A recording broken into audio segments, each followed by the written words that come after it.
Assalamualaikum warahmatullahi wabarakatuh. Perkenalkan, saya Madu Safrida dari Prodi Ilmu Al-Quran Tafsir kelas 1B. Saya akan menjelaskan sedikit resume tentang apa-apa yang diturunkan berulang kali. Sejumlah ulama Qadimin dan Muakhirin secara terang-terangan menyatakan bahwa sesungguhnya ada sebagian dari Al-Quran yang turunnya berulang kali. Ibnu Hajar berkata, bisa jadi turunnya ayat itu berulang-ulang untuk memberikan peringatan dan mau'idhah. Beliau menyebutkan seperti ayat-ayat yang ada di akhir surat An-Nahl dan awal surat Ar-Rum. Ibnu Katsir juga menyebutkan tentang contoh adalah ayat tentang ruh. Ulama lainnya menyebutkan sebagai contoh surat Al-Fatihah, dan sebagian ulama juga menyebutkan sebagai contoh adalah firman Allah. Imam Zarkashi berkata dalam kitabnya Al-Burhani Al-Fil Ulum Al-Quran, kadang-kadang suatu ayat atau surat itu diturun 2 kali karena ta'dzimil nasyihi atau masalah penting, dan untuk mengingatkan peristiwa itu menjadi faktor penyebab turunnya karena khawatir dilupakan. Kemudian Imam Zarkashi menyebutkan contoh diantaranya adalah ayat tentang ruh dan firman Allah Subhanahu wa Ta'ala. Beliau berkata sesungguhnya surat Al-Isra dan surat Hud keduanya Makkiyah, tetapi sebab turunnya menunjukkan bahwa kedua surat itu diturunkan di Madinah.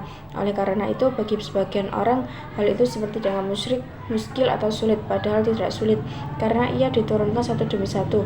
Imam Zarkashi juga mengatakan demikian juga yang terjadi pada surat Al-Ikhlas, yang surat ini diturunkan sebagai jawaban bagi orang-orang yang musyrik di Mekah dan Ahlul Kitab di Madinah. Imam Zarkashi berkata hikmah dari ini semua bahwa sesungguhnya kadang-kadang terjadi suatu sebab karena adanya pertanyaan atau suatu peristiwa yang menyebabkan turunnya Al-Quran, turunnya ayat, dan sesungguhnya telah turun sebelum apa yang dikandung oleh ayat, maka kemudian diwahyukan kepada Nabi Muhammad SAW. Bisa jadi termasuk dalam pembahasan ini adalah huruf-huruf yang dibaca dengan 2 cara atau lebih berdasarkan hadis yang diriwayatkan oleh Imam Muslim dari hadis Subay bin Ka'ab.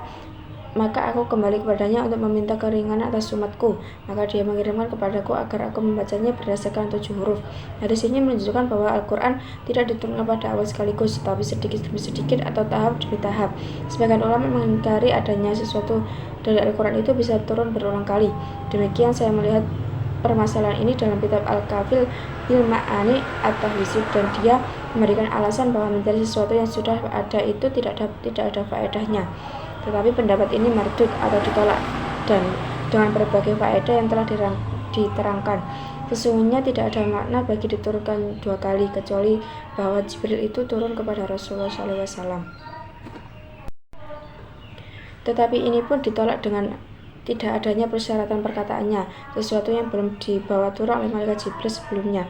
Kemudian sebagian ulama berpendapat barangkali yang dimaksud dengan turunnya surat atau ayat sebanyak 2 kali itu bahwa Jibril turun ketika arah kiblat dialihkan, maka dia memberitahukan kepada Rasulullah bahwa Al-Fatihah merupakan rukun di dalam sholat sebagaimana di Mekah, atau Jibril membacakan kepada Nabi itu dengan bacaan yang lainnya yang belum ia bacakan kepadanya ketika di Mekah, tetapi orang mengira bahwa itu merupakan turunnya.